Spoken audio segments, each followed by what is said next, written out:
In order to survive, humans have basic needs, shelter, food, and clothing being the primary ones. However, nowadays it is not merely survival that drives humans' existence. Rather, it is the need to live well and comfortably. Otherwise, we'll all just be contented with gathering and hunting for food, wearing animal skins as bodily protection, and seeking refuges in caves or other possible forms of primitive refuge dwellings as if we were in the primordial times prior to the existence of human civilization. In today's so-called civilized era, we all aspire to live and enjoy a lifestyle that satisfies the basic requirements and demands of modern living. That is to live in a safe, comfortable, and if possible, a spacious house where we have the basic utilities of power, water, gas, and communication. Then, we also require a mix of both necessity and luxury when it comes to food, clothing, and home amenities. Moreover, there are also social recreation and healthcare that have become primary needs as well in today's present time. In short, life is not as simple as it was before. And even this is a major understatement. Perhaps now you're all wondering, what do all these statements lead to? Well then, I present to you another one of humanity's social invention, jobs. In order for us to live a modern life, we have to be able to avail of all of those things I have mentioned earlier. And for us to be able to do so means that we should have money. Lots of it, and even more if we desire to both maintain and upgrade our so-called standard of living, which is the desire of almost every one of us here.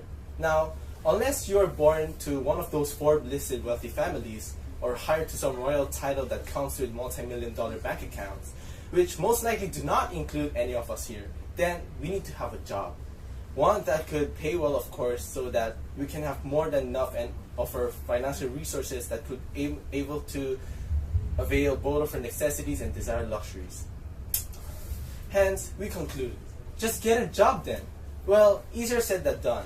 Some centuries ago, this would not have been such a big deal. If your parents were farmers or livestock herders, then you become one as well. If you come from a family of artisans, then most likely you would also be trained to do the same craft and just continue with the family or trade of practice. And in the time of Industrial Revolution, you became a factory worker if you're not wealthy enough to be a merchant or a banker, or an education to practice a profession such as being an educator, physician, or a lawyer, to name a few. At a time when having a tertiary degree has become the norm for securing a well-paid job and a professional career, the question of, will I have a job, has been outlived and surpassed by the life-altering decision of, what job would I be having? This is a new reality that many of us, particularly the millennials, have to confront and contend with under the heavy and oftentimes judgmental stare of modern society, where both social prestige and respect has been tightly intertwined with the occupation or career that one has. In my case, I would say that I had that happy-go-lucky kind of attitude towards both of my life and my future. Moreover, I was even naive enough to think that following my one dream should be the key factor on deciding what career to pursue when I reached the stage of having to decide on what college course to take. In fact, having to answer the question of whether it should be the parents or I who should decide on my own university degree, I would definitely say that it ought to be me, because I should be the one to determine my future and happiness. However, as reality goes, I was suddenly struck by the hard realization that my way of thinking goes against the truth of how society actually operates. I even got into panic mode when I learned that most of my close friends and classmates have already determined their career path. And here I was, mentally floating into oblivion on what my future career would actually ought to be. It was really hard to be left behind and in such a state of confusion as to what I should decide on for my future occupation. It was such a relief when I discovered, after going through the internet, that my predicament was shared by many other millennials out there. The matter of social acceptance and vastness of career opportunities are just two main factors of how we live as our millennials that make it difficult for young people like me to make a clear determination of the proper career path to take. It is not a simple matter anymore of having to choose what would make me happy versus what would be financially rewarding.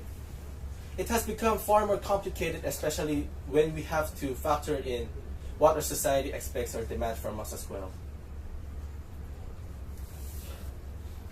When I was young, I would simply say that I wanted to become either an architect or a lawyer.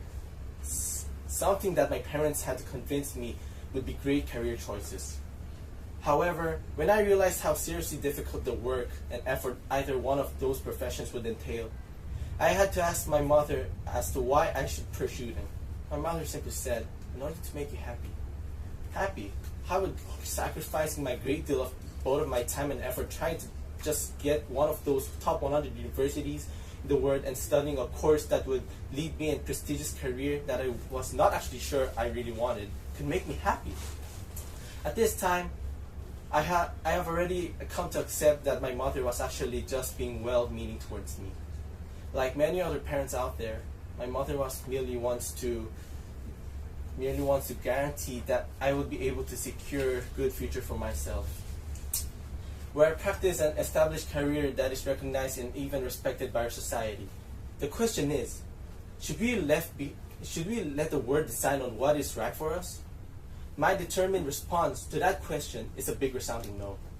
I am definitely sticking to what my naive self had originally considered to be the key factor of choosing what I wanted to be and what one's future. Following one's own dream, well, with a bit of rationally determined and cost-benefit adjustments, of course. To conclude, although we have to take into serious account the demands of economic realities and the society in which we live today, the ultimate decision on the career path we pursue still and the incumbent upon us and utmost consideration of our personal traits and preferences, of our abilities and skills, and our inherent motivations and actual life goals. Our life is for us to live, and our very own contribution to the society we live in should not be a matter of what the world demands for us, but rather a choice of what we are willing to be happy and contribute. Thank you.